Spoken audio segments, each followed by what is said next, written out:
Tavares throws it deep. He's got Denny. Denny, touchdown, Norwin. Yeah, and I tell you what, this is a heck of a play by Tristan. Live from our Seton Hill University studios, this is Westmoreland on the Gridiron on the Westmoreland Sports Network. Here's your host, Sean Meyers. And we welcome you into another episode of Westmoreland on the Gridiron here on the Westmoreland Sports Network. Sean Meyers and Dan Flickinger. And a busy show. We got a lot to get to here tonight. We're going to have all the scores and top performers from week 3 of the WPIAL football season around Westmoreland County. We'll have the always popular Plays of the Week segment.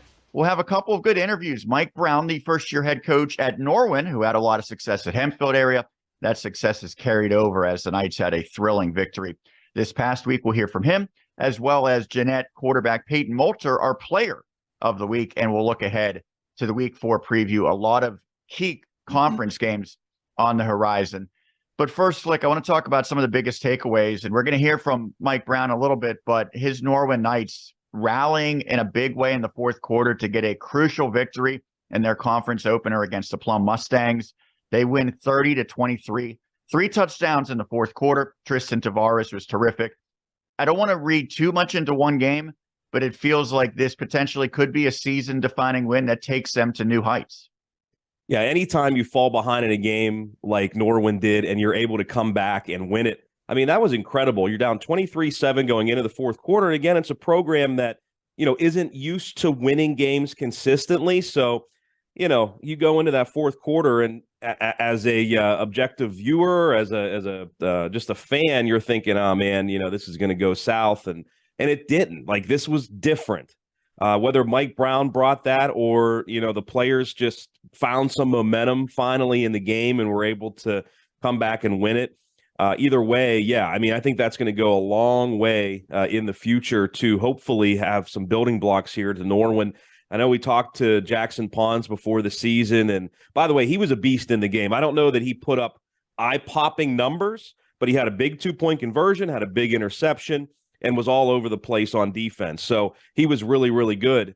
But we talked to him before the season, and he's like, listen, I want to change the culture. I want to be responsible for that. I want our team to get to the playoffs. Now, whether Norwin will or not, I don't know, but I think this was a massive victory in a conference that is kind of wide open. I know Gateway kind of got back to its roots against Franklin Regional on Friday, but hey, I mean, Norwin's 1-0. I think it's just a massive win for that reason, and also, like you said, Sean, just for confidence. Yeah, and let's also note that it's a big win because that's a pretty good Plum team. I think most people thought that Plum would be better than a year ago and that they would be in the conversation to maybe make the playoffs in this classification. Now, keep in mind, there's only 2 teams guaranteed to make it from the Big East, so the first and second place teams. And then there's, basically a 66% chance that a team could make it as the wild card, the third place team. But you want to get in one of those top 2 spots. And right now, I think it's almost a toss-up in terms of which teams will have the inside track for the postseason. But one of the reasons why I think this was possible, of course, Mike Brown deserves credit, but the fact that Tristan Tavares got that experience as a freshman quarterback last year, struggled quite a bit, but he got the reps. It seems like he has taken his game to new heights this year. And without that experience, I don't know if he would have been able to engineer a fourth quarter comeback. And he seemed to be very calm and in control. No panic for him. He stepped up, had a couple of touchdown passes and a touchdown run as well. So he's probably one of the biggest components. And Mike Brown said after the game that, it takes a while in a new system for a quarterback to get used to that. So while you had the experience last year, Tristan had to learn a new system under Coach Brown this year. So that was certainly a learning curve as a sophomore. And I think right now you're seeing him get that momentum. Obviously put up some big numbers in week 2 as well against Fox Chapel, throwing for 265 yards. But again, it does take a while to really feel comfortable. And I also think that, I think I mentioned this last week, Sean, it's has to be encouraging for the coaching staff to see other guys stepping up as receivers other than Jackson Pons. I mean, you look at Luke Denny, Jake Knight actually had a big night as well, 4 catches for 165 yards. And Luke Denny obviously has had some big games as well for Norwin. So you look at other guys stepping up in big ways, and I think that has to be certainly encouraging. Actually, it was Luke Denny on Friday that had the big game, 3 catches, 127 yards. It was Jake Knight against Fox Chapel that had the big night. But anyway, those two guys stepping up, that had to have been very encouraging. They also had some touchdown runs in that game as well, which is a good thing offensively. So, again, they're just trying to keep that momentum and keep it going for this week. And you can't complete a fourth quarter comeback like that unless your defense is getting it done. And you mentioned Jackson Pons. I think that's where his biggest impact has been felt over the last few weeks, is on that side of the football. Well, that one came down to the wire for the Knights to win against Plum. Again, that was a 30-23 victory. You can go back and watch that one. It also came down to the wire for Derry area, and a bold decision by head coach Mike Arone pays off. They go for 2. They get it. As a result, they score a 1-point victory over the York Cougars. This also a conference opener in Class 2A. Trojans 22, Cougars 21. That was a thriller, and certainly a decision that, if it doesn't work, Mike Arone probably gets some criticism, but his team executed a little bit. I don't want to say a trick play, but it almost seemed for sure that they were going to go to their bell cow, Ahmad Ward. They didn't, and I think the Cougars kind of bought that. So that's a big win for Derry area. Both, I think the Trojans and the Cougars clearly ahead of where they were a year ago, though. Absolutely. I was really impressed with York's toughness. They did not allow Ahmad Ward to get a single easy yard in the game. At least that's not what it felt like. I think Ahmad ran for a little over 80 yards on, over 20 carries. So they made it really tough for him to find open space easily. And you got to credit Ahmad as well for a lot of hard running in that game.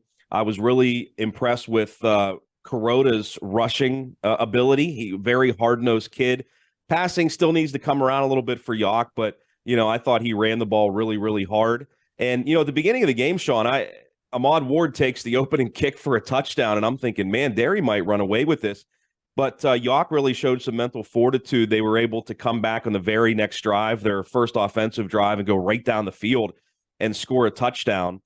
So that was really impressive. And then you mentioned I think they call it one of their 2-point conversion plays. Not necessarily a trick play, but a 2-point play. They work a lot in practice. And Mike Arone said after the game, going into before the touchdown was even scored by Mason Beeman on a quarterback sneak, they were pretty much all on board. The coaching staff was. They're going for 2.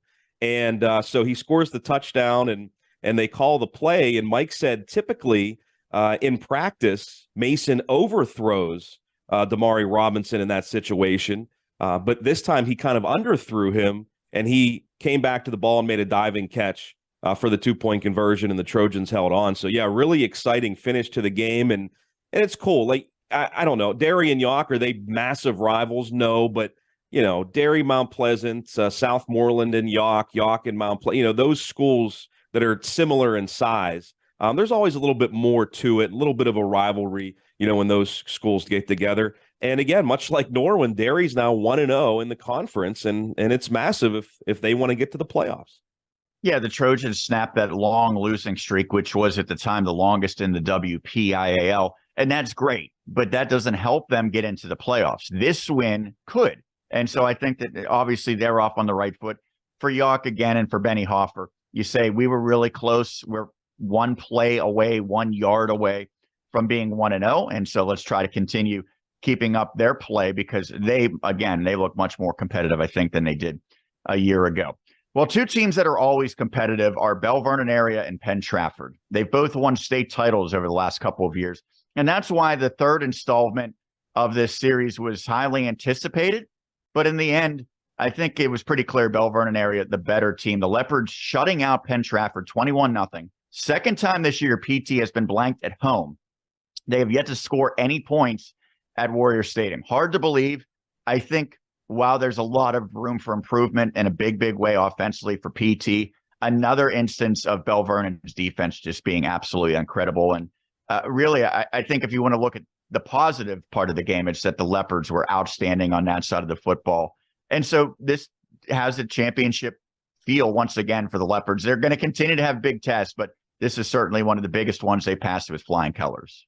Yeah, I mean, they passed it last week against McKeesport with a thrilling win. And remember, last year, they lost to McKeesport. lost to Penn Trafford and still won a championship. With the 2 wins under their belt, you think they just kind of keep rolling. Obviously, a huge matchup this week with Thomas Jefferson. Very impressive for Bell Vernon. And, Sean, we were doing soccer earlier this week, Latrobe and Penn Trafford girls on Monday.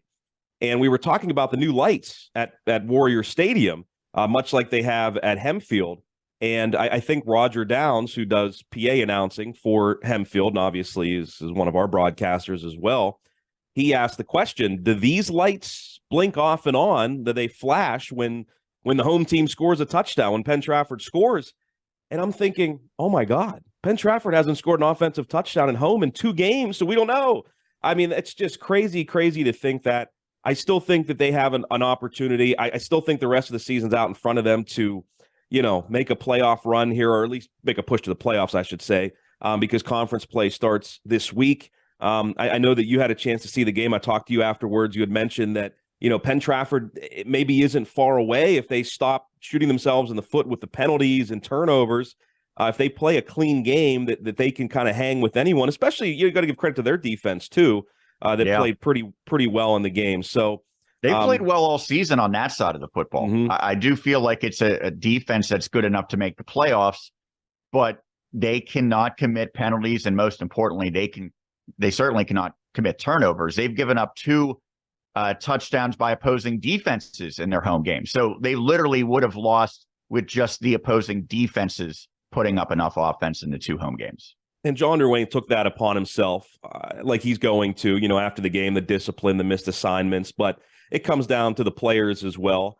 And I think in years past, the offense was able to overcome those type of things if they happened. This year, they have not shown that they could do that. So, again, if they play a clean game, I think that they can compete with anyone, but if they don't, they're going to get in trouble like this. And obviously they played some really good opponents too. So it'll be interesting to see how conference play goes for them. But I think it's a team that could find its stride at some point and start reeling off some wins, but they haven't shown that they can do that consistently yet. And on the other side, Bell Vernon area, I'm sure a lot of fans, they want to see these eye-popping numbers from Quentin Martin or even guys like Jake Jetico, Braden Locks. It's probably not going to come when you play a team like Penn Trafford. And I think Bell Vernon's fine with that. They're completely content playing low-scoring games where no one's putting up prolific numbers because they know they're going to have to grind it out. And so Martin did go over 100 yards rushing, had an interception, had a touchdown, but it never felt like he took over the game. But I think that's more like, hey, we don't need him to take over the game to win it. And we saw Anthony Cruz a couple weeks ago was instrumental in the win against McKeesport. He was really quiet except for a touchdown negated by penalty against Penn Trafford. So the Leopards have to clean up the penalties as well. That proved costly. Took 2 touchdowns off the board in that regard. But again, they're just a workman-like approach right now, finding different ways to win football. Well, I think it goes to show how deep and how many different guys can step up for Bell Vernon in a specific game. Like you mentioned, Anthony Cruz against McKeesport, because typically when you have a kid like Quentin Martin, especially at the 3A level, I mean, he's getting like 30 carries a game or something along those lines, at least, 20 carries a game, 25. And you're just absolutely pounding him. And Bell Vernon doesn't need to do that because they have other guys that can make plays and because their defense is just so darn good. So I think they can win games in a myriad of ways where they don't need, and we've seen that even last year in the state playoffs, where they don't need Quentin Martin to be incredible. But he's always a factor, whether he's doing big things on the field or not, because the other team always has to account for where he is. Well, we mentioned they don't need to give him the football 30, 35 times. They can do it a number of different ways, including through the air. How about the Borough Buccaneers, a team that had not completed a pass through the first 4 games of the season? One, they completed passes, I believe multiple, and they scored a major upset victory in my estimation. 8-7, they knock off Sarah Catholic. Unbelievable that the Eagles are now 0-4, but they're still absolutely loaded with talent. And for Borough to win this type of game, getting multiple goal line stands, getting a 2-point conversion, Sean Lyotta's got to be thrilled, even though it's not necessarily the epitome of modern day offense. He's finding a way to make it work with that group. Well, especially after losing, the first 2 games of the season, or I should say 2 of the first 3 games of the season when they lost to Jeannette and to Deer Lakes as well. So, they were able to bounce back in a massive way. And again, when conference play starts, those are the only games that truly do matter. And you mentioned the goal line stands. One of the goal line stands they made, which was really impressive to me, was after Sarah Catholic hits a 60-yard pass and the ball goes all the way down to the 1-yard line. Typically after that, man, you're deflated as a defense and, the other team just walks into the end zone on first or second down.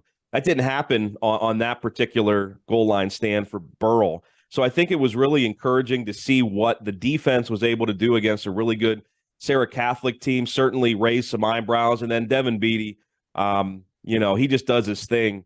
A lot of carries, not necessarily a ton of yards per carry, much like Ahmad Ward for Derry. 29 carries, 101 yards, but he's just going to continue to get the rock, no matter kind of what he's doing. They're going to keep feeding him. But you mentioned they put some pass plays together too, so just a massive win for the Bucks.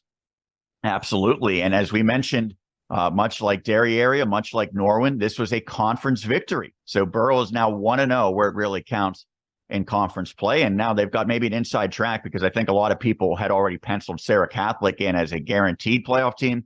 Maybe not so fast, says Burrell after that one. We will take a break. When we come back here on Westmoreland on the Gridiron, we will run down the rest of the scores from week 3 across Westmoreland County. We'll also look at the top performers. And a little bit later on in the show, we will have plays of the week. We will hear from Mike Brown, the head coach of the Norwin Knights, and Payton Molter, the quarterback for the Jeannette Jayhawks. And we'll look ahead to Friday with our preview as well. That's as we continue right here on Westmoreland on the Gridiron. Nothing performs like a Volkswagen, and nobody does Volkswagen like Sendell VW in Greensburg. Taos, Tiguan, Atlas, Jetta, and more. Sendell VW has tons of new inventory on the lot, with more arriving daily. Visit our showroom today or check out our easy-to-use Stop, Shop, and Roll online buying feature. Get your best deal on a great selection of new Volkswagen models at Sendell VW, Route 30 in Greensburg. SendellVW.com. We would love to meet you. Play It Again Sports in Greensburg is your locally owned and operated sporting goods store. We set ourselves apart by offering a wide variety of both new and used equipment at competitive prices, located in the Greengate East Plaza below Walmart. Play It Again Sports' knowledgeable staff will help you and your family prepare for every athletic season. Whether you're looking to buy, sell, or trade, we are here as your one-stop shop. At Play It Again Sports in Greensburg, everybody plays.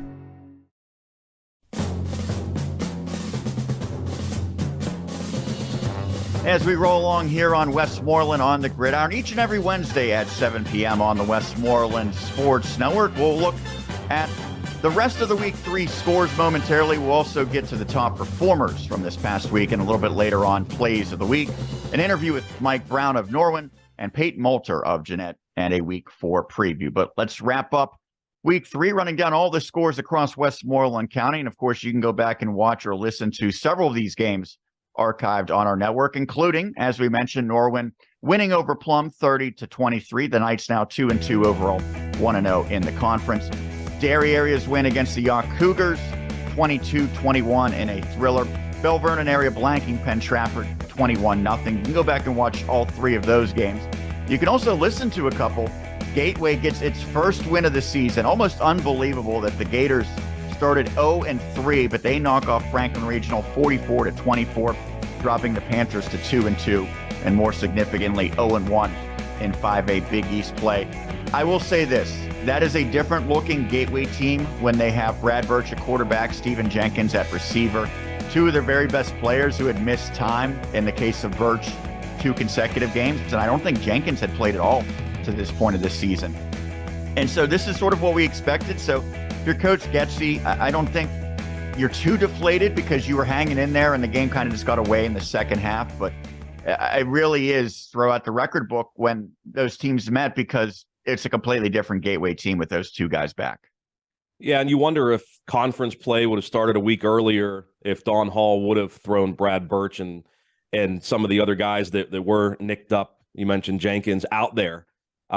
But obviously they were healthy enough to go on Friday, and that was massive for Gateway. And Franklin Regional got off to a pretty good start in the game. Gateway certainly ran away with it late.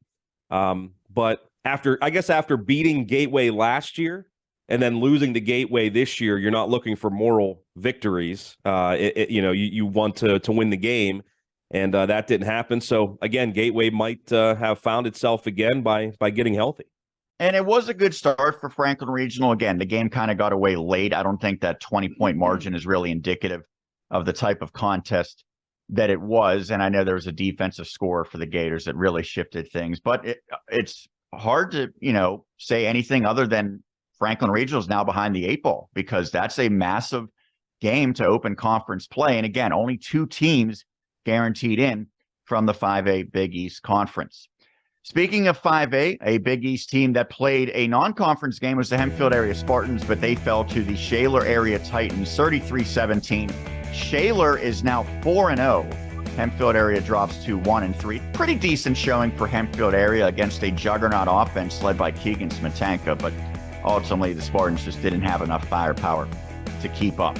Speaking of firepower, my goodness, is Thomas Jefferson loaded here in 2023. They knock off Greater Latrobe at Memorial Stadium, 41-14. TJ now a perfect 4-0. Greater Latrobe 2-2. And really, I thought that the Wildcats might have a chance to play with Thomas Jefferson. I thought it was going to take a perfect effort to upset the Jaguars. But really, I think TJ realistically is one of the best teams in all of the WPIAL, regardless of classification this year. And for Greater Latrobe, I think they now know how far they still need to get to be among the elite in that classification. Yeah, and that was a game that didn't necessarily get out of hand quickly, but man, they just flexed. This week, TJ and Bell Vernon's going to be so interesting. But each and every week, this is just crazy. They have dominated. Maybe it's not crazy. Well, we're used to it, right, TJ? But I think they're at a different level even this year, and they continue to show it. By the way, Alex Tash picking up an offer from West Virginia University after their big victory over Pitt on Saturday. I know he was there, so congratulations to him. I'm sure those are going to keep rolling in for him. Yeah, wouldn't be surprised if the Panthers maybe extend an offer sooner rather than later as well. By the way, he did not play in the second half of that loss to Thomas Jefferson. Right. Mm-hmm. It wasn't waving a white flag, but the outcome was kind of decided, and he had gotten banged up enough that Coach Brady did not want to risk. That's smart. Further aggravation. That's smart. A lot of coaches will say, if you're healthy enough to play, you're going to play. And I get that to a point. But listen, there's other big games down the road. Let's keep him healthy and go at it next week. Absolutely. Also, across Westmoreland County, Kiski area suffers a 35-26 loss against Hampton. The Cavaliers now 1-3 on the campaign. We already mentioned it. Burrow eking past Sarah Catholic 8-7, a massive win for the Buccaneers. Their second straight, including now 1-0 in conference play.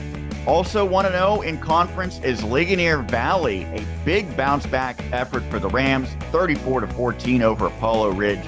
And this not only a massive win for the team, but for the head coach as well. Yeah, congratulations. Roger Beidel, his 150th career win, and he is the elder statesman of Westmoreland County coaches now. He has done an incredible job at Ligonier Valley, and especially now the challenges that Ligonier has faced since moving to the WPIAL. Obviously, as a very young team this year, as we've talked about. But, hey, a win is a win over Apollo Ridge. Congratulations to Coach Beidel for win 150. And John Jablonowski puts another huge game together with 4 total touchdowns. Yeah, including a kickoff return touchdown. And Roger Beidel said maybe the best, well, in his opinion, the best athlete he's ever coached at Ligonier Valley. And at least Jablonowski is backing up those words with his performance so far this season. Jeannette blows out Fraser. This is maybe a flashback of Jayhawks 3 or 4 years ago. 54-0 over the Commodores. Paul Schofield must be distraught that Fraser is now 0-4. He should have turned off the lights. Maybe that would have stopped Jeannette. Yeah, my goodness. That's just a massive victory for the Jayhawks. They're now sitting pretty at 3-1. Bentworth shuts out Monessen 28-0. Non-conference, Mount Pleasant defeats Valley 25-6 in a Westmoreland County clash. Speaking of clashes, 2 unbeaten teams that probably not many people expected to be perfect at this point of the season battled, but it went in favor of the Knock Knights 27-0 over Southmoreland. Knock now 4-0. The Scotties 3-1. it is a little surprising that Southmoreland lost via shutout. I expected them to have their hands full against the Knights. Cody Mullen's a really good quarterback for Knock, but I thought the Scotties, if nothing else, would put up some points with all the talent they have. So maybe a little bit misleading that they were 3-0 because now we see them go against the top competitor. The offense didn't get it done. So maybe back to some extent to the drawing board for Tim Bukowski. But again, it's a non-conference. They don't have to worry too much about it. Yeah, the talent's still there for them, but pretty incredible. I mean, really, if you talk to Derry people, they feel that Derry should have won 2 weeks ago. Right. And then on Friday, their rushing attack gets held to 3 yards after what he has done the first few weeks of the season. That's pretty incredible, but Knox a really good team, and they showed it on Friday. Yeah, Craig was either number one or very close to the top of the leaderboard in the entire WPIAL in rushing yards going into that game. Certainly, I don't think he will be any longer after that performance, but it's a team effort, and obviously Southmoreland's going to have to try to regroup. Deer Lakes wins big over Greensburg-Salem, 48-14, and a big-time test for Greensburg Central Catholic, and they fall to Washington, 31-7. Little Prexies now 4-0 on the campaign. GCC drops to 2-2. On the college ledger from Saturday, Seton Hill loses at East Stroudsburg, a long trip to the other side of the state, and not a fun one for the Griffins. They fall 55-21. They are now 1-2. East Stroudsburg's perfect, 3-0. St. Vincent gets its first victory as they knock off Allegheny 23-19. So the Bearcats now 1-2. And the Gators also 1-2. Not the Alligators, by the way. The Allegheny Alligators, that's not what they're called? No, they are the Allegheny Gators. Nonetheless, that wraps up the look around Westmoreland County for week 3. Now let's look at the top performers, the top passer, rusher, and receiver across the WPIAL, and then the top guys from Westmoreland County specifically. Well, it was Jalvin Peel of Western Beaver who is the top passer. He throws for 331 yards on 16 of 25 passing to lead the entire district. Westmoreland County's top passer was Tyree Turner of Greensburg Central Catholic. We mentioned that came in a loss for the Centurions, 13 of 22 passing for 189 yards. Not far behind was Tristan Tavares, one of the heroes for the Norwin Knights. He completed half of his 28 passing attempts for 185 yards. Carson Hiley of Kiski area, 8 of 13, very efficient for 173. Payton Molter, can't get any better than this, 9 of 9 for 153 yards. He was unbelievable in the Jeannette victory. And Caden Kiefer, although his team was shut out, throws for 144 on 16 of 28 passing. The top rusher across the WPIAL from week 3 is Cannon McMillan's Zachary Welsh, who goes for 240 yards. I saw Welsh in week 0. Penn Trafford really had him held at bay until the very end when he broke off like a 90-yard touchdown run. But other than that, he did not have much running room. Certainly that was not an issue for him on Friday, 240 yards to lead the WPIAL. Amongst Westmoreland County rushers, Kyle Dupill of Franklin Regional goes for 135 in the Panthers' loss. Rogan Catcher of Hempfield area, 118 yards on the ground. Quinton Martin of Bell Vernon area, 107. And Samir Crosby goes for 102 yards rushing for Greensburg Central Catholic. And the top receiver, a name that you will probably hear many times this year and beyond, it was Scoop Smith of Woodland Hills, as the sophomore Dynamo has 10 receptions for 210 yards for Woody High.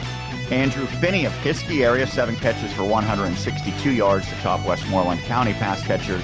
And Luke Denny, a big-time breakout performance, 3 grabs for 127 yards.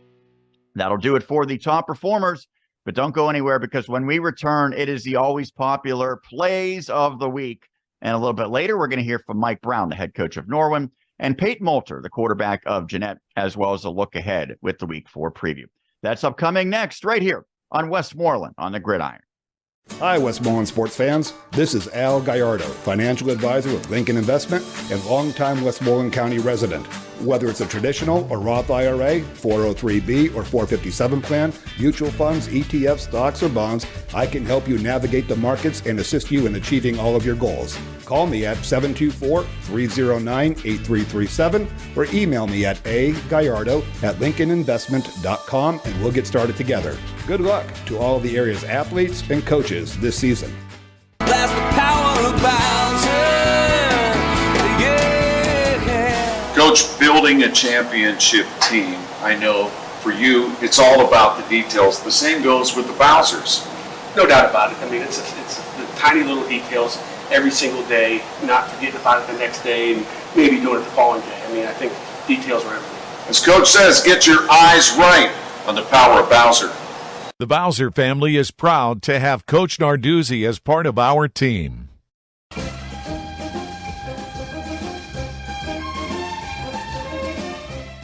Welcome back to Westmoreland on the Gridiron, Wednesdays at 7 p.m. right here on the Westmoreland Sports Network. Sean Meyers, Dan Flickinger, and a little bit we'll be joined by Mike Brown, the head coach of the Norwin Knights, and Payton Molter, the quarterback for the Jeannette Jayhawks, for some interviews. We'll also look ahead with the Week 4 preview. But now, Flick, it is time for everybody's favorite segment of the week. It is time for Plays of the Week. I thought you were going to say... I'm very excited, Sean. Yes, thank you. There we go. Yeah, now we're ready to go. Let's go. Right, we begin Plays of the Week with Bell Vernon area. And while the offense struggled at times, the Leopards were stifling on defense all night against Penn Trafford. That defense also created points in the third quarter as Jake Jedico jumped a pass and made a house call, as detailed by myself and John Bainbridge.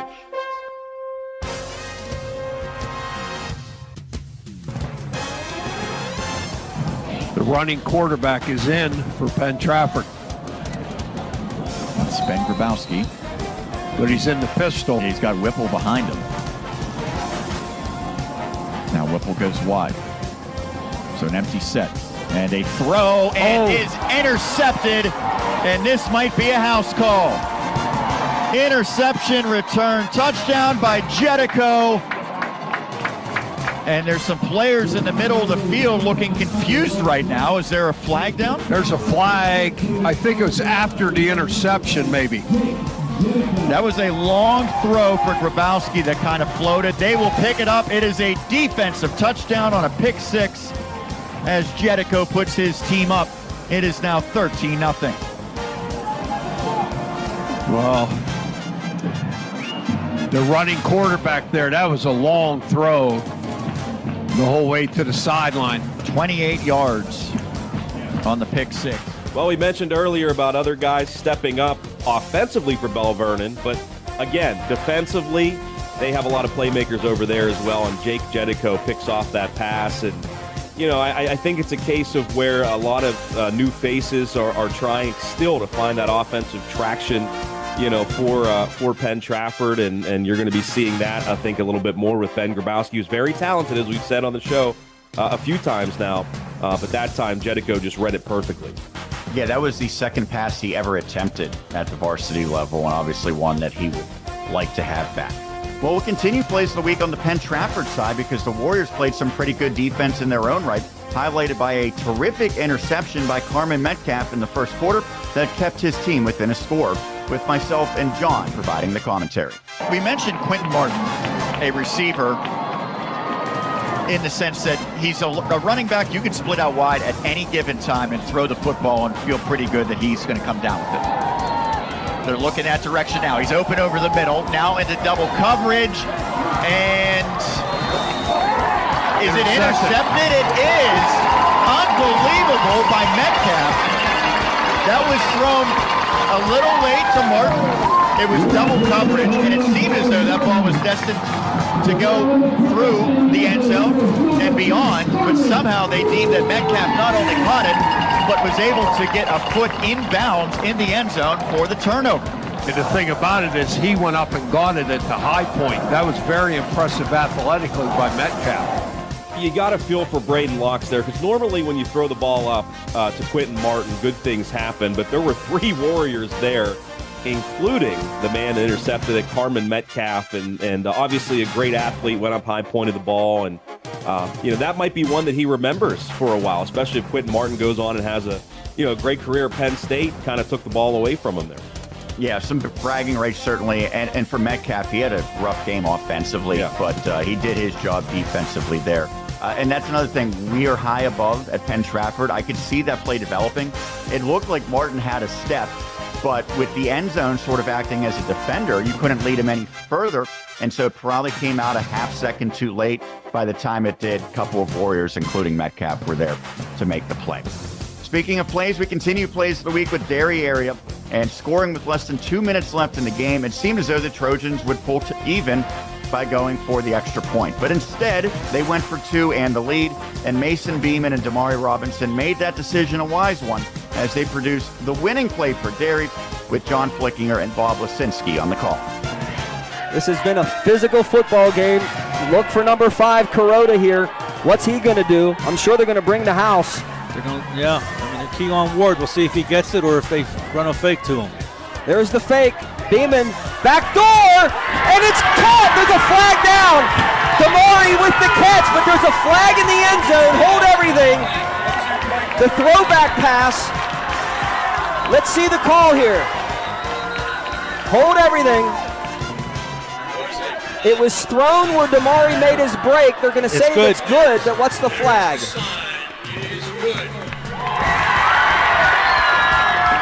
They still haven't said what the flag is. The crowd erupts. Holding on the defense. And the Trojans with 141 roll the dice. And they lead it 22-21. What a catch by Damari. That's a great call, too, because they're keen on Ward. Right. And, they haven't shown that play yet tonight. Wow, good block by Ahmad, too, just getting enough. Look at this catch. What a catch. Game-winning catch by Damari Robinson.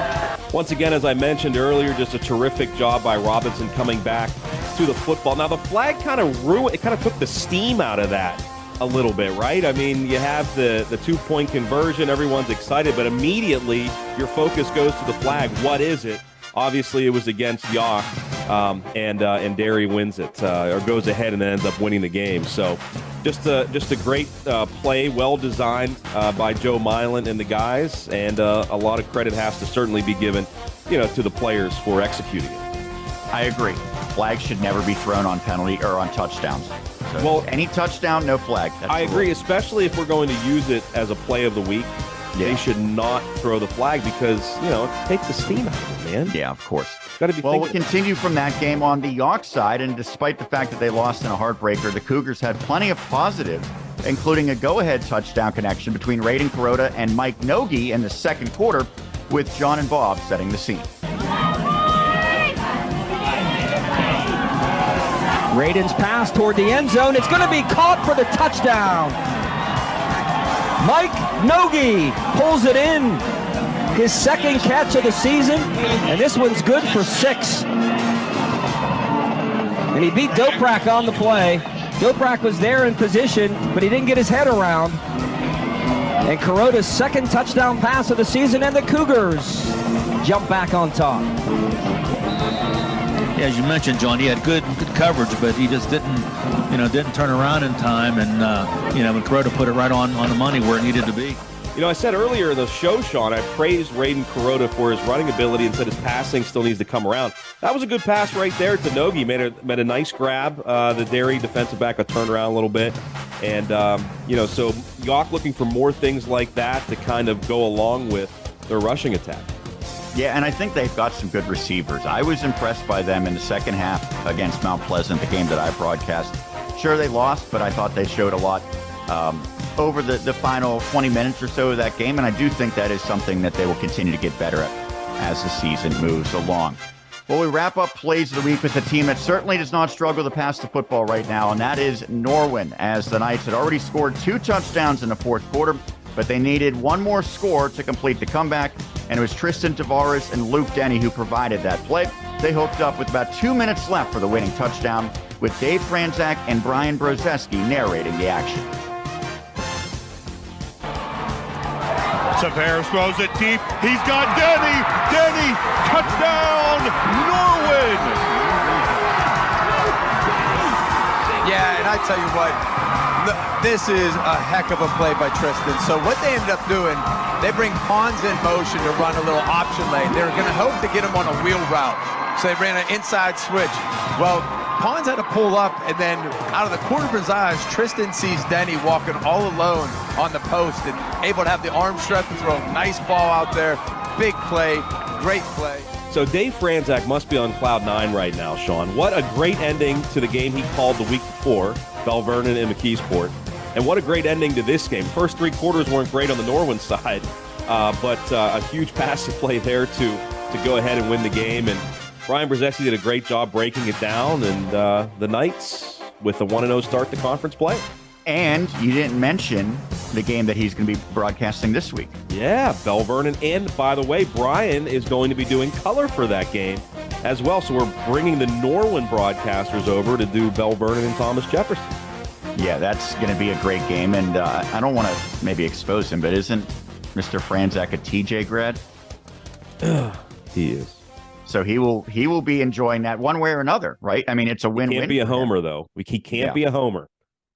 We're going to sit him down and talk to him sternly. All right. Well, down the middle. I am sure that game will provide plenty of options for Plays of the Week next week. But for now, that will do it for this edition of Plays of the Week.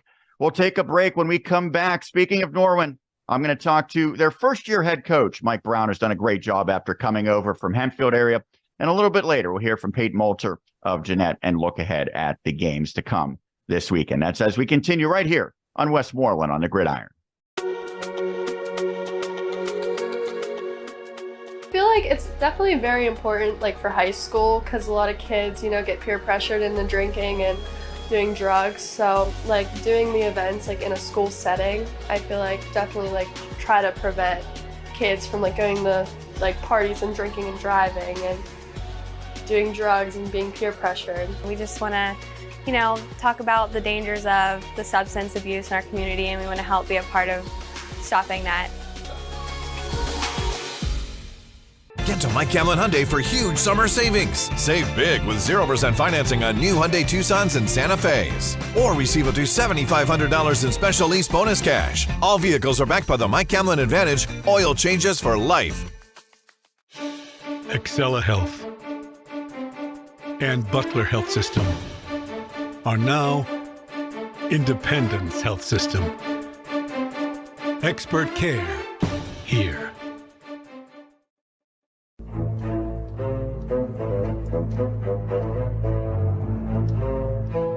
We welcome you back to Westmoreland on the Gridiron each and every Wednesday here on WSN. Sean Meyers now joined by the head coach of the Norwin Knights in his first season guiding Norwin, Mike Brown, coming off of an incredible come-from-behind victory against the Plum Mustangs last week to open Class 5A Big East play. First off, congratulations. It seemed like that was sort of a turning moment for what this season could be and maybe for what this program will become.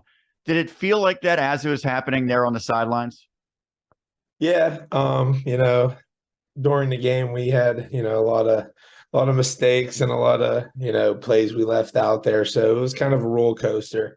But, the kids fought hard, and, those last 8 minutes kind of were a testament to the kids to never give up, and kind of that's what we kind of tell them each and every day. So we came out with a victory, which was our goal, start off the conference fast. So, we're excited, and we're excited to hopefully keep it going.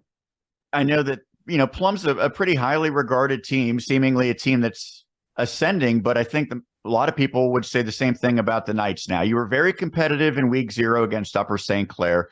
You got the first win against Fox Chapel a couple weeks ago, and now you get your first conference win. Have you seen steady improvement from the start of the season up to this point? Yeah, absolutely. I think the kids, they're starting to become comfortable, with the system, and they've had quality opponents each and every week, which I think that's, a real big benefit for us where, we're playing right off the bat two, kind of powerhouses in 5A. And we're competing with them and we're playing with them. So I think that kind of helped us to get ready for, the conference play, which, we start off with Plum, who's a great football team, they're very well coached. They play extremely hard. They're extremely disciplined. So I think it kind of helped us to have, those first couple games, where, they're non-conference, but they were against, quality opponents to get us ready, for the conference. Yeah, and you're talking about Upper St. Clair, but you're also talking about Penn Hills, which many people think might be the best team in 5A. Now, they did lose this past week, but that's a very talented group. When you think of the team's growth, obviously, I think most people think of your starting quarterback, Tristan Tavares. He's made some major strides from a year ago when he played and at times struggled as a freshman.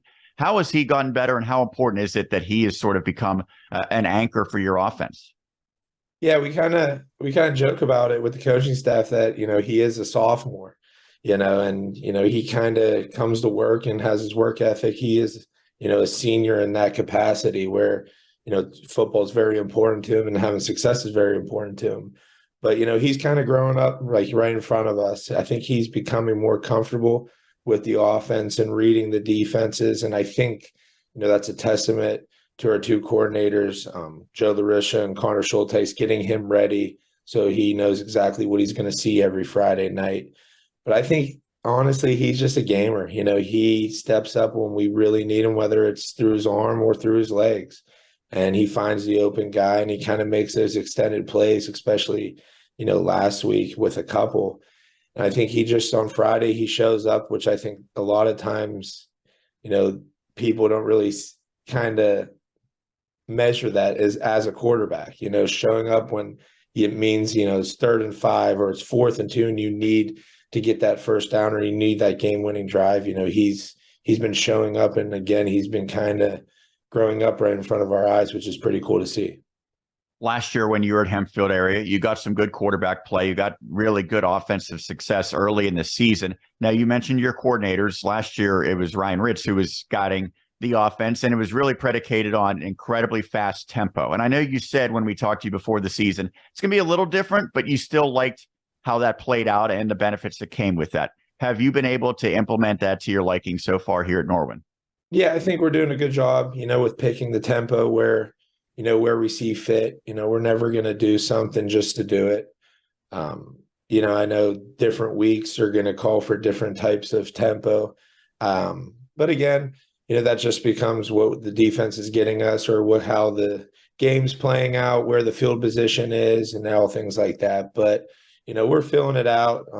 The kids practice extremely fast, no matter if we are going up tempo or not.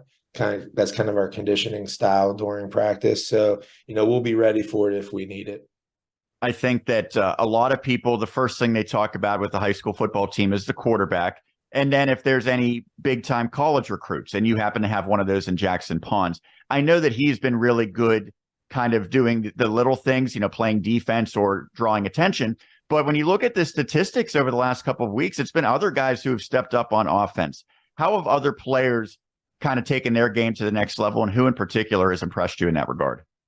Yeah, I mean, honestly, with Jackson, we had kind of talked about, with the stats and stuff. He's probably a statistical leader on the defense in all of the WIPU. I think he had 14 tackles, 5 tackles for a loss, a couple PBUs, interception, a fumble recover, or a forced fumble. So he's doing things, we're expecting on the defensive side, but I think he's drawing a lot of attention on the offensive side, and that's allowing guys like Luke Denny and Jake Knight to, have kind of those one-on-one matchups, which is great for us.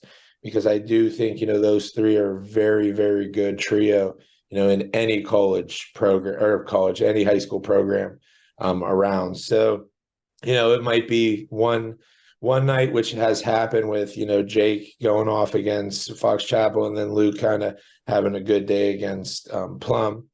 But I think, we need that as an offense where it's just not, if you shut one guy down, you shut that whole, offense down. So, I think we're lucky right now that we have 3 quality wide receivers that we can get the ball to. Talking to Mike Brown here on Westmoreland on the Gridiron, the head coach of the Norwin Knights, coming off of a victory come from behind fashion against the Plum Mustangs last week. Well, to come from behind like that, obviously you need some big plays on offense. You got that, but your defense really solidified itself during that fourth quarter. How has that unit impressed you? Yeah, we're just, I think, very, very athletic. I know we're not the biggest defense, but we can move side to side and horizontally, which is great because that's where we want the ball going. we play a little bit of different, defense with a 3 high safety, but again, kind of like we just talked about with the offensive side, we have the athletes, I think, to be able to play that. But that really, you can only play that defense if you have 3 down good linemen. And we're really stepping up at that spot, getting the physicality where it needs to be, because, our first goal is always going to be to stop the run. And I think those, guys that have been in those positions at the inside the 3, they're really stepping up for us, and they're stopping that run where we can kind of, man people up on the outside and, kind of just bring the pressure on those third downs. I want to go big picture here. So you come from rival Hempfield area to Norwin. I'm sure at the very beginning, the transition, there was probably some moments where you had to convince the players to kind of believe in your vision. How long did that take, and when did you kind of see the buy-in paying dividends? Yeah, I mean, we talked about it all off season, during lifting, during spring ball, but it really wasn't, I guess, clicking, or, the belief wasn't really there because we really haven't practiced. We didn't really put the pads on and anything. But I think, halfway through camp, I think the kids kind of saw, our expectations as a staff and, what we need to do, to kind of get this program, heading in the right direction. But I couldn't be more thankful for these kids. They have full belief and we have full belief in them.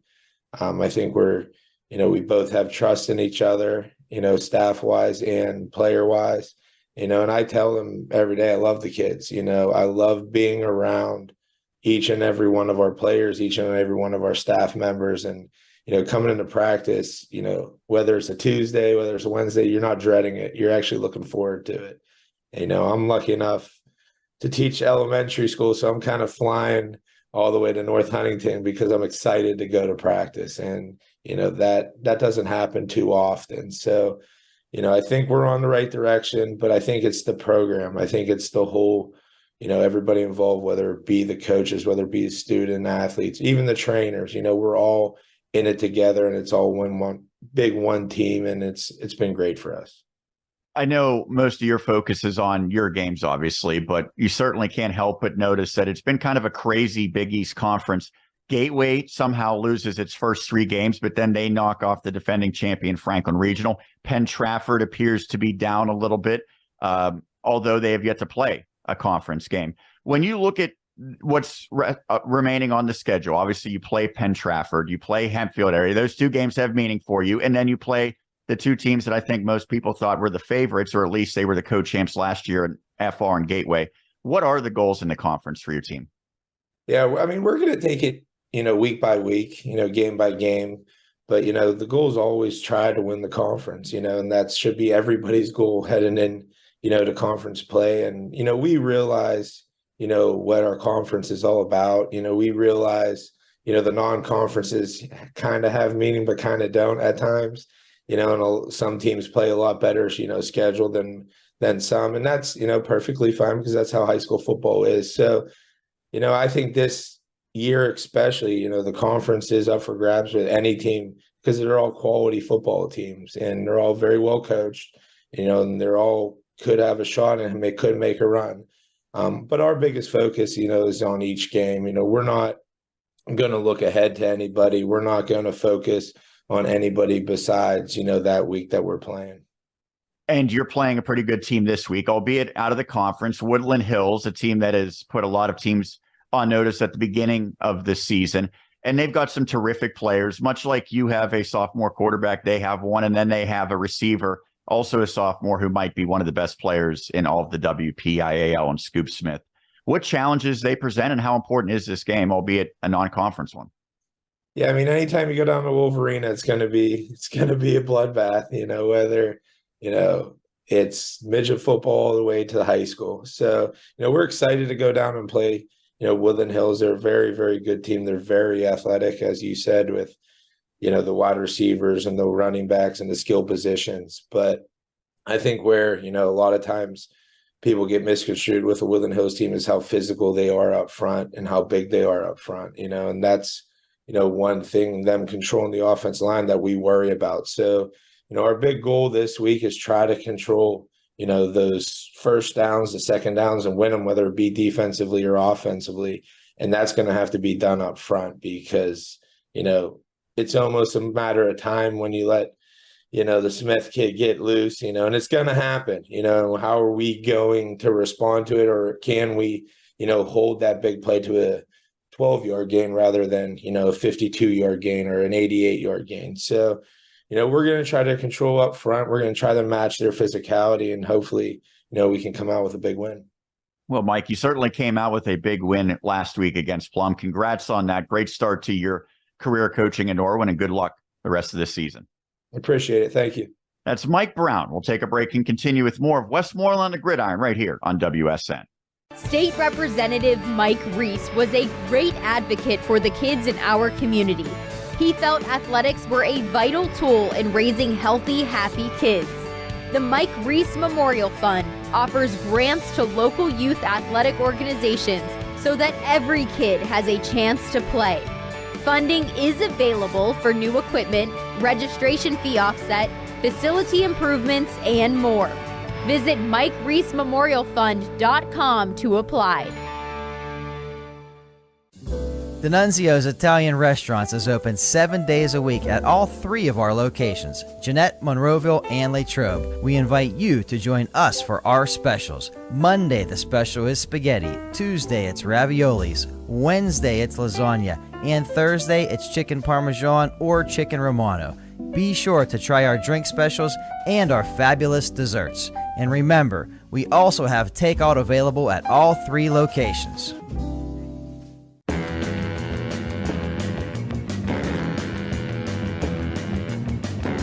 We continue here on Westmoreland on the Gridiron, Sean and Dan, and we appreciate Mike Brown joining us, the head coach of the Norwin Knights, talking about his team's big performance. And I asked him, but really, when he went there, the first thing I thought of is it's going to be a little awkward, right? A little awkward for him, a little awkward for the players. You wouldn't know it based on how they've played so far through 4 weeks. And even in that loss in week 0, they played really, really competitively against Upper St. Clair. It does feel like it's a completely different program with him guiding it. Yeah, I think we're starting to see the players really kind of taking over and doing things for themselves. I mean, they're holding some workouts on Sundays even. They're really believing. And again, you start conference play 1-0, that only does wonders for that belief. Absolutely. Well, we appreciate Mike taking the time. That was the first of 2 interviews. We're going to hear from Payton Molter, who was nearly perfect in his performance for the Jeannette Jayhawks last week. And he is our interviewee because he was named our player of the week by the fans, Dan. Thanks to the people. The Rock came back to SmackDown last week. The people's champ. Well, the people voted for Payton Molter. 8 passes, 153 yards, 3 touchdowns. He also ran for a touchdown in the Jayhawks victory at Frazier. But obviously, we had a number of nominees like we do every week that had massive performances. How about Andrew Finney, a receiver for Kiski area? You mentioned his name before, Sean. 7 catches, 162 yards, 3 touchdowns in the Cavaliers' close loss to Hampton. You look at Jackson Hutter, it maybe wasn't a busy day for him out of the backfield, but 7 rushes, 91 yards, 2 touchdowns, also had a touchdown catch. And we've been singing the praises of Tristan Tavares all through the show.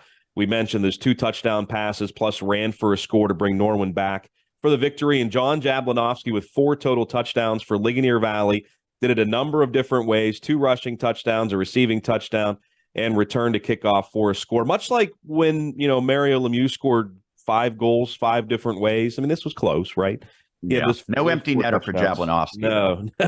No, not in that game, but a massive game for him. And we congratulate all of our nominees. Don't forget you can vote for who you believe should be player of the week every week. And don't forget, to get more votes, you got to share, like, do all that stuff on X. I almost said Twitter, whatever it's called. On Instagram, whatever you just Facebook, share it all over the place. Absolutely. Well, we will hear from Payton Molter of the Jeannette Jayhawks momentarily, and then a little bit later on, we will look ahead at the Week 4 preview. That's upcoming right here on Westmoreland on the Gridiron.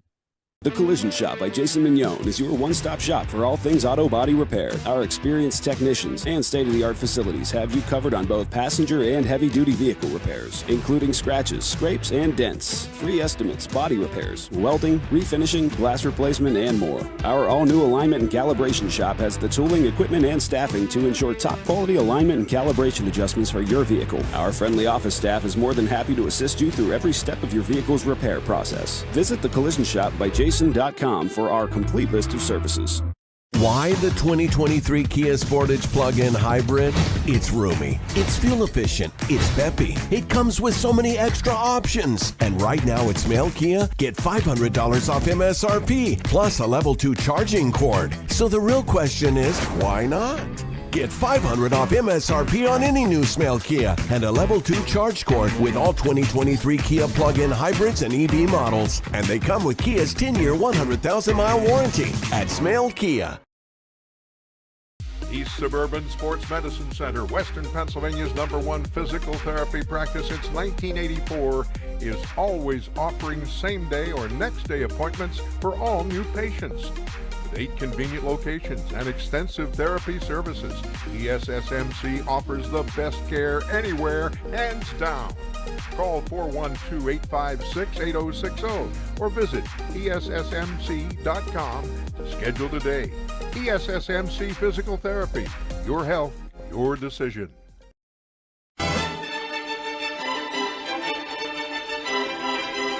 Welcome back to Westmoreland on the Gridiron, and we are so excited to be joined right now by our Week 3 Westmoreland Sports Network Player of the Week. He is Payton Molter, senior quarterback of the Jeannette Jayhawks.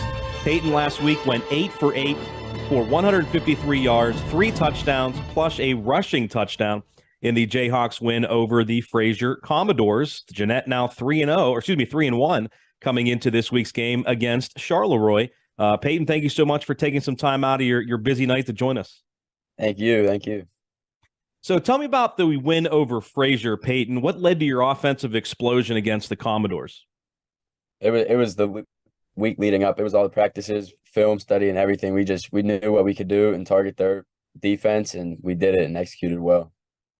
You know, over the last few years, I know your team has been on the wrong side of a few of those scores. How did it feel to win the game comfortably the way that you did against Fraser?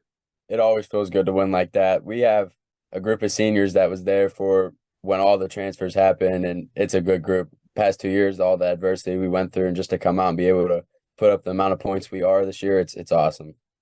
So I mentioned you threw 3 touchdown passes. You also had a touchdown run. Is there any one touchdown that sticks out to you? Which one did you like the best? And could you kind of take us through that play? It was definitely my rushing one. It was a fumble recovery for a touchdown, and my teammate Nick Stuchel, he caused the fumble, and I just saw the ball on the ground, and I picked it up and moved as fast as I could to the end zone. That's definitely one of the most that stuck out during that game. There's nothing quite like a pick six or a scoop and score, right? No, nothing like it. Now, you threw 2 touchdown passes to Jeremiah Williamson, who had a massive day, 4 catches, 102 yards. What kind of impresses you about Jeremiah as a younger player, and how did your connection come together last Friday? It was the week leading up. There was a lot of kids sick, so we just had me and him were there the whole practice, so we had a lot of connection time. But his athleticism, his size, and he's just intimidating. He's a good player. Now, you've experienced some lean years at Jeannette. Obviously, I think were you a freshman when the team played in the state championship? Yeah, that was my freshman year. That was your freshman year. Okay. Obviously, a great season there, and then you went through. You mentioned the transfers and everything that you've went through. But you're off to a 3-1 start this year, and the game that you lost was a really good performance against East Allegheny. What's it like being 3-1 and playing the type of football you are right now? It's awesome. It's reminding me of back to freshman year, just getting back our winning streak and everything. It's just there's nothing better. Now, you've been asked this before, I'm sure. 21 players on the roster, or at least healthy. Is it kind of strange at all? I mean, do you have pride playing with like the small roster with the way you guys are playing? Definitely. Playing bigger schools with 21 kids and they're up to 50, 40 kids. I mean, it's awesome just to be able to go out there and compete with all of them. We got a roster full of great players. Have you noticed it being a challenge at all yet? I know you guys are staying healthy, knock on wood for you. I promise this is made out of wood. I'm knocking on it for you. But have you noticed it being challenging at all, or are you guys just riding through it? It's a little challenging. Some practices we only 13, 14 kids there, so it's not, we can't get a good game plan going, but it's a little challenging during practice. But once game comes, everyone's there, everyone's healthy, so it's good. Coach Pallone has done a wonderful job since taking over last year. I'm sure he'd agree with that. What do you enjoy most about playing for Tom Pallone? Just his energy during practice, during games. He's a great coach. He knows what he's doing. He's just a great guy. I mean, there's nothing much I can say about that. What is your best attribute as a football player? Like if someone asked you, what do you think you do best? What would your response be? I'd play my heart out. Both sides of the ball. We're a small team. I play both ways, and I just play till the whistle's blown. I mean, I play with my heart in every game. So, talking with Payton Molter of the Jeannette Jayhawks, our player of the week. Payton, I want to ask you about something incredibly gracious you're doing right now. Lisa Friscarelli, a member of the Jeannette community right now, is fighting cancer. You pledged to make a $20 donation to her GoFundMe for every touchdown that you score this year. An incredible gesture by someone your age, pledging your own money. Tell us how that kind of came together, how you know Lisa, and what kind of gave you the idea to do this. Yeah, Lisa's her oldest son's great friends with my oldest brother, and he was always around, so we were always around the family. And it was just heartbreaking to hear the news when her oldest son posted it on Instagram. We saw that she had cancer, and it was just heartbreaking. I knew I had to do something about it, just help her in any way possible I could. And I knew I love football, so there was any chance I could make it with football, I would have, and that's what I did. I figured every touchdown I score as a starting quarterback, I would donate money to her. So, I mean, there was nothing much I would do. Well, Payton, I've been really inspired by this, seeing you, again, donating your own money to a community member in need and someone that has, 3 kids fighting, against cancer. And what we want to do at the Westmoreland Sports Network, we want to match whatever you raise for Lisa, for her GoFundMe. So keep scoring those touchdowns. Whatever you raise, we're going to match it. We're going to donate it all to Lisa's GoFundMe. How does that sound? That's awesome. That's awesome. That's thank you. That is actually awesome. Absolutely, man. I read your story. Obviously we've talked before, but read your story, and it's just incredible that you're doing this. So we want to we want to help too. So I just think that's great. So let's score a bunch more touchdowns. Okay. Will do. So I want to ask you a little bit more about yourself. Would you like to continue playing football in college? Is that something that you're kind of eyeing at the end of the year? Yeah, that's one of my goals. I'm waiting on it, but yeah, I definitely want to go and continue my academic career and go play more football. Well, obviously it's a big weekend in Jeannette. It's Hall of Fame weekend. Has Coach talked to you about, the extra things going on this weekend other than the game against Charleroi, or is it just full focus on Charleroi? He talked a little bit about it, but I mean, we're focused on going to get another home win right now. What is your focus on the field against Charleroi? What do they do well? What do you guys have to do to come away with a win? They got a good offense this year. They have a whole new coaching staff. They got a new head coach, and they got a lot of good returning players. So, I mean, our main focus is going and executing our game plan. Payton, as always, this was a great talk, man. Congratulations on getting that player of the week. And again, good luck to you on Friday. Keep scoring those touchdowns, all right? Dude, thank you. Absolutely. That is Payton Molter of the Jeannette Jayhawks. Coming up, we'll preview that game and a whole lot more with our Week 4 preview on Westmoreland on the Gridiron. Hi, I'm Aubrey Frazier. I recently went back to school to earn my bachelor's degree in behavioral health from Seton Hill University. I work full-time with people with intellectual and developmental disabilities. I'm also married with young children, so I was looking for a program that offered both flexibility and a personal touch. The educators at Seton Hill really want you to reach your highest potential and will work with you so you can succeed.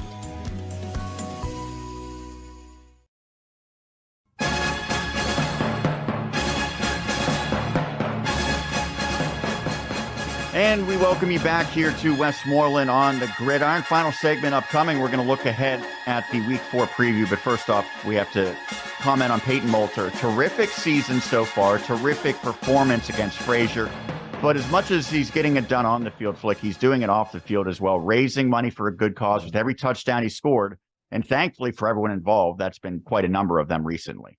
Yeah, and our thoughts and prayers and go out to Lisa Friscarella and her kids and her family, who continues to fight against this just nasty disease that just affects so many people. I mean, everybody's been affected in some way by cancer. So I just man, for a high school kid to want to do this for a member of the community.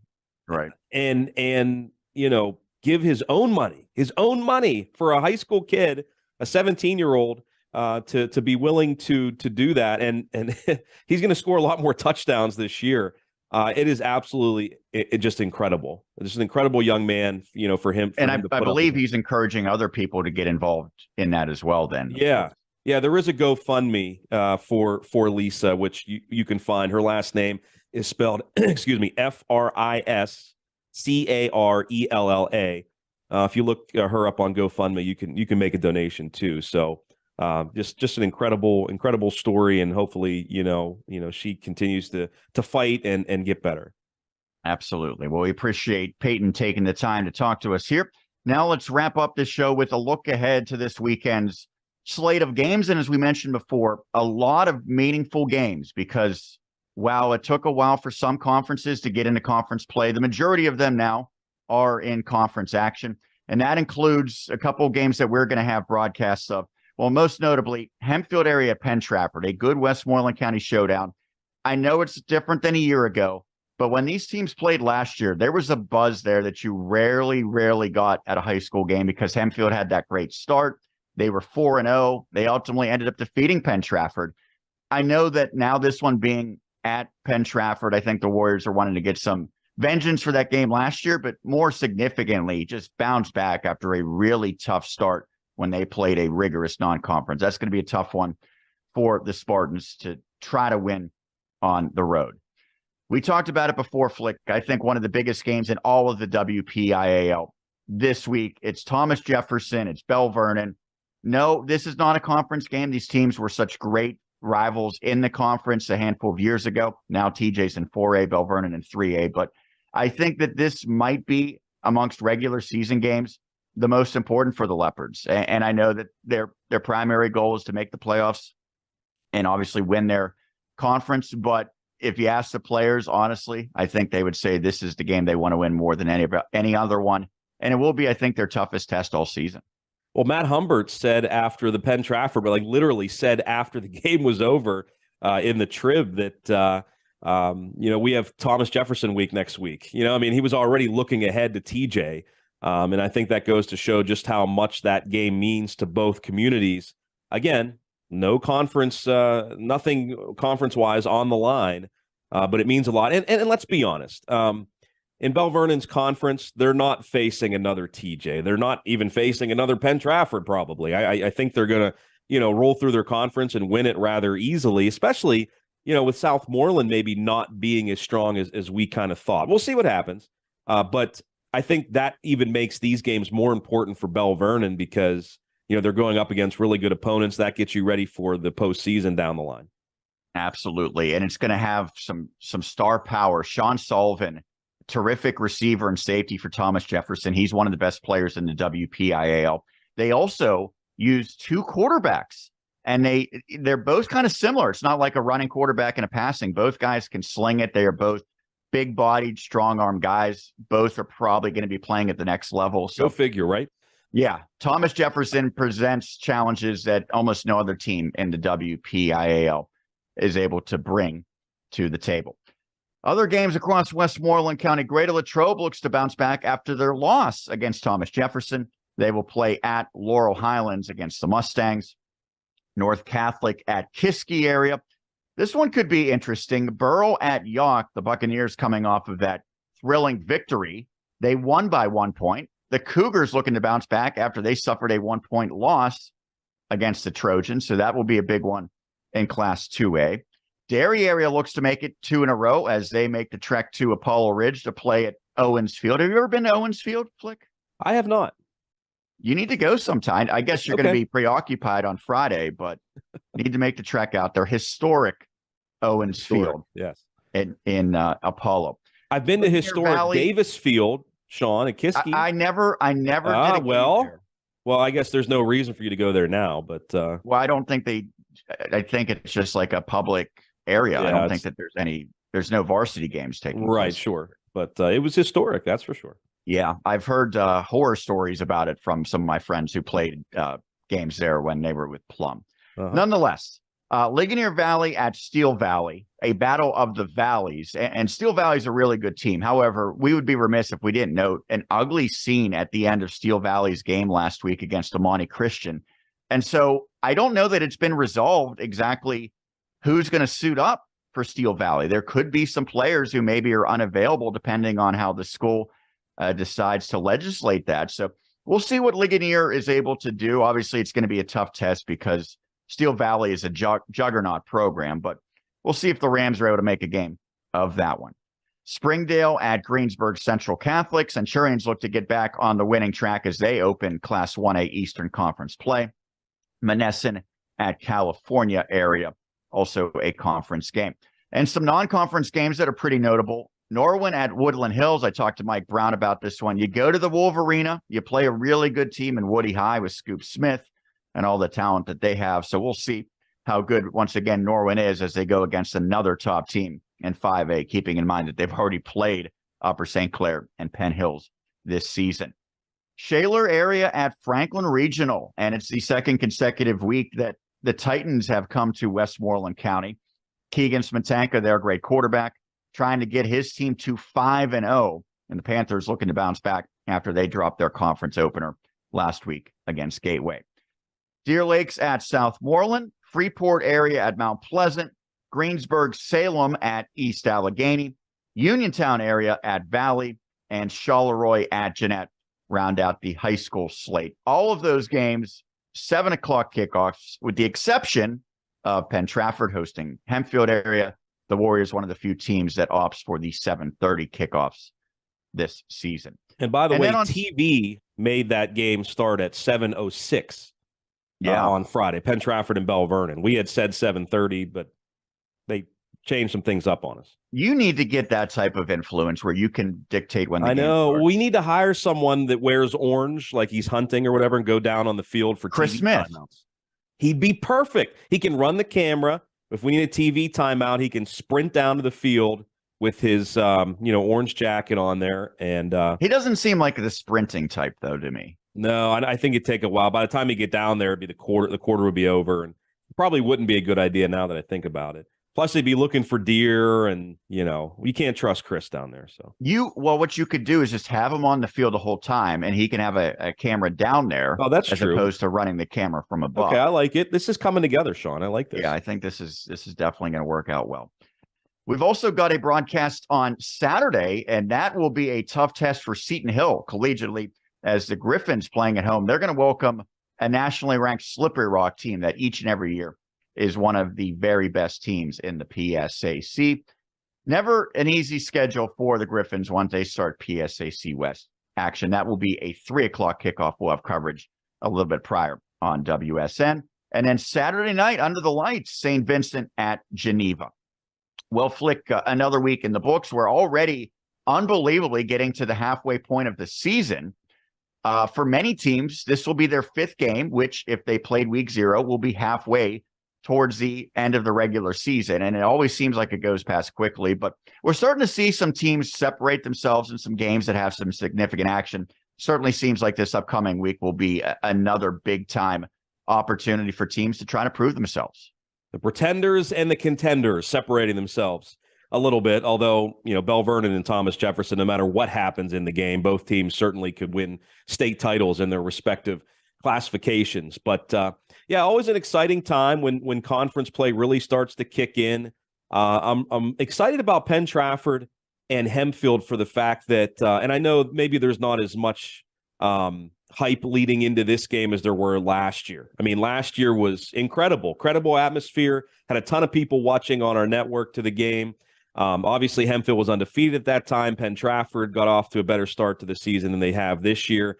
But to see those two teams playing in a conference game, that's always fun. 2 Westmoreland County teams, and then obviously the other big game, Bell Vernon, and Thomas Jefferson. But again, as I always say, these are the games that, it's all what's right with high school football. I mean, it's what you want to see on a Friday night. Rivals playing, teams that are close in proximity playing, and two really good football teams playing against one another. You want to see that on Friday nights, and I think we have a few of those games this Friday. Well, let's put a bow on this show. I think we've gotten to a lot of good stuff. And so, of course, just the reminder that we have every week, check out the website, westmorelandsports.com. All throughout the week, we've got a lot of great written content, including Friday morning. You got to check out the preview of all of the Westmoreland County high school football games, get a good breakdown of what to expect and some of the star players and coaches in those contests. And, of course, if you don't catch the games live, you can go back and watch them archived as well. Not just football, but every sport, including a lot of soccer and volleyball throughout the fall season.